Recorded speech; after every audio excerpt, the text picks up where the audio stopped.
Təmiz bir xasiyyətdə bir həssasiyyətimiz var və evladlar da hər valideynin həssas mövzusudur. Bir də belə bir psixologiya var. İnsan pul yatırdığı yerə daha bir həssasiyyətlə yanaşır. Valideynlər necə qarşılayır? Məsələn, təcrübələrinizdə, müşahidələrinizdə nələrlə qarşılaşırsınız və bu qarşılaşmada ki sizin metodik yanaşmalarınız nələr olur? Ümumiyyətlə necə olmalıdır sizə görə? İlk günlərdə uşaq mərkəzə gəldisə, ilk günlərdə bu çəkir bir həftə, 2 həftə boyunca. Valideynlər çox həyəcanlı olurlar. Həyəcanları da nədəndir? Uşaqdan ayrılırlar. Uşaq bağçaya gələndə, yəni nadir hal ola bilər ki, uşaq ağlamasın. Elə bir şey, yəni çox nadir halda ola bilər. Uşaq çox rahat bu gün ilk gündür gəlib bağçaya, axşama kimi rahat qalsın. Bu mümkün deyil. Yəni normaldır, uşaq ailəsindən ayrılıb gəlib tanımadığı bir mühitə düşübdür. Orada onun yemək yeməməsi və yaxud masa arxasında əyləşməməsi, müəllimə ilə kontaktda girməməsi bunlar normal hallardır və biz bunu normal qəbul edirik. Çünki biz bu işin içindəyik. Hər gün bu uşaqlarla bir arada oluruq, rastlaşırıq. Biz artıq belə deyək, bu tərzdə təcrübələnmişik. Amma valideynlər çox həyəcanlanırlar.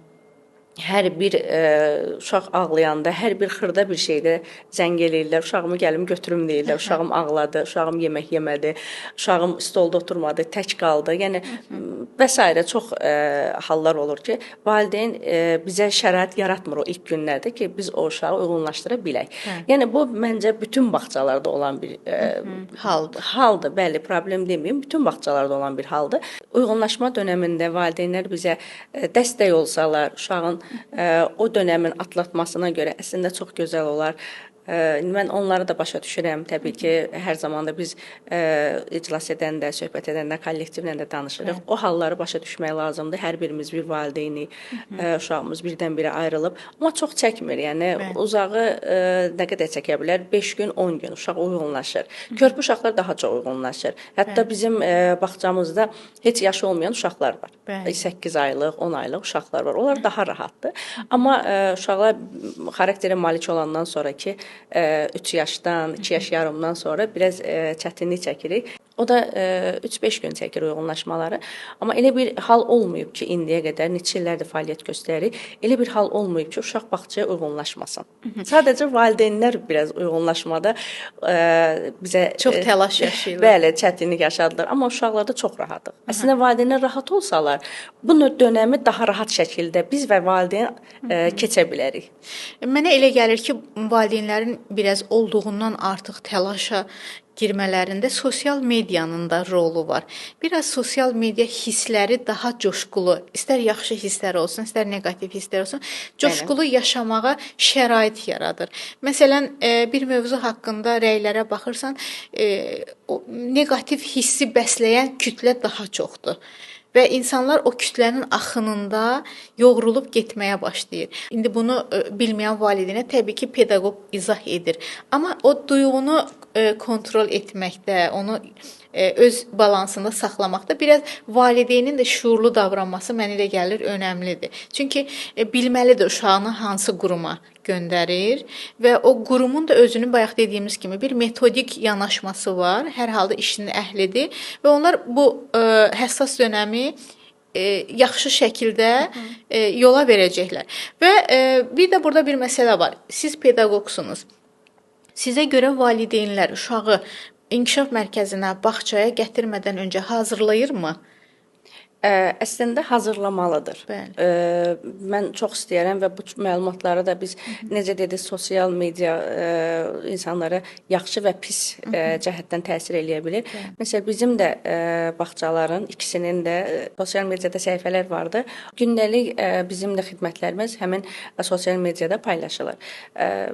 Orada da həmçinin məlumat veririk ki, uşaqlar bağçaya gəlmədən öncə, yəni bunu valideynlər hazırlasınlar. Hazırlayanda da necə? Yəni bağçanın yanından keçəndə bağça binasını göstərərək, burada sənin dostların olacaq, səni də o bağçaya göndərəcəm. Orada sən dərs oxumağı öyrənəcəksən və yaxud oyun oynamağı öyrənəcəksən. Uşağın yaşına uyğun, başa düşdüyü tərzdə məlumatlar verilməlidir. Bu çox gözəl bir şeydir. Bəs biz niyə ilk bir həftəni uşaqlara ilk bir həftəni götürəndə bağçaya bütün günü qalmasın istəmirik. Çünki o bütün gün qalanda biri var uşaq 3 saat qala bağçada, uyğunlaşması daha rahat olur. Biri də var uşaq bağçaya gəldi və 8-də qoyurlar, axşam 6-da götürsələr.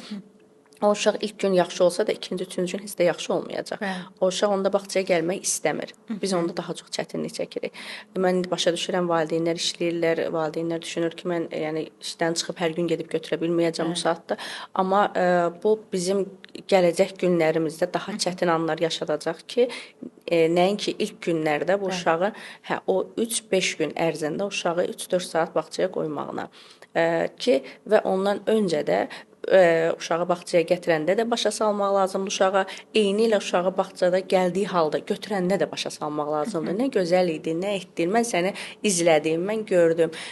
Təəssüf ki, bəzi valideynlər belə yanaşmırlar. Hətta özümüz də eşitmişik. Bağçada müəllimə sənə hirsləndi. Sən bugün yemək yemədin, halbuki uşaq demək yemək yeyibdi. Yəni əks suallarla, neqativ suallarla uşağın beyninə atılan o toxumlar, bəli, gün keçdikcə böyüyür və xoşagəlməz hallar baş verir. Mən valideynlərə səslənmək istəyirəm və çox istəyirəm ki, valideynlər uşaqlarını bağçalara gətirmədən öncə və başqa bağçalarda, gözəl bağçalarımız da vardı, yaxşı təhsil verən inkişaf mərkəzlərimiz vardı. Eyni ilə hara olur olsun, valideyn ilk öncədən uşağına bu məlumatları verməlidir, uşağı hazırlamalıdır. Ondan sonra bağçaya gələndə və uşaq daha rahat o bağçada qalacaq, nəinki birdən-birə. Çünki uşaqlar məlumat almağı xoşlayırlar, sual verməyi, məlumat almağı xoşlayırlar. Onlar açıqdırlar məlumata və valideyn onu hazırlasa, gedəcəyi yer barəsində. İstənilən ümumiyyətlə sadəcə inkişaf mərkəzi, məktəb, gedəcəyi hər hansı bir yerə valideyn hazırlamalıdır deyə düşünürəm. Çünki oğlum, qızım, biz filan yerə qonaq gedəcəyik, orada kimlər olacaq, biz necə davranmalıyıq. Yəni bu dönəmləri getmədən öncəki hazırlıqları öyrətsələr uşaqlara, uşaq getdiyi yer haqqında məlumata sahib olanda daha rahat orada necə davranacağını, kimlərlə ünsiyyət quracağını artıq mənə elə gəlir ki, daha rahat şəkildə özü yerinə yetirmiş ola biləcək. Siz dediniz ki, ümumiyyətlə kollektivdə sevgiyə çox önəm veririk. Bəli. Bu sevgini sizmi aşılayırsınız? Sizdənmi öyrənirlər, yoxsa ümumiyyətlə davranarkən, yəni seçərkən kollektivi sual verirsiniz, təyin edirsiniz ki, öncəlikləri sevgidir, üslubdur, təhsildir, ümumiyyətlə onların hədəfləri nələrdir? Mələkə xanım, gözlə görüləcək şeylər vardır və gözlə görülməyəcək bir şeylər vardır ki, onu da ilk görüşdə bəzən insan anlaya bilir, bəzən anlamaya da bilərik. Çünki ilk görüşdə bizim görüşümüz çəkir, deyək 15 dəqiqə, yarım saat söhbət eləyirik ondan. Hansı təcrübəyə malikdir, təhsili nədir və onu biz qərarlaşdırırıqsa əgər bağçada yoxlayaq, biz o sınaq müddətində o müəlliməni tanıyaq. O sınaq müddəti uzun bir zaman deyil. Yəni 2 həftə qısa bir müddətdir. O 2 həftə içində özün bizə tam olaraq göstərməyə də bilər və fərqli də göstərə bilər.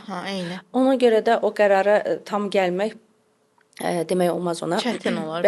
Bəli, bəzi suallar verilir təbii ki, amma o suallarla o demək deyil ki, bu müəllimədə tam olaraq bu sevgi vardı, bu mehribançılıq uşağı aşılayacaqdı. Onu bilə bilmirik.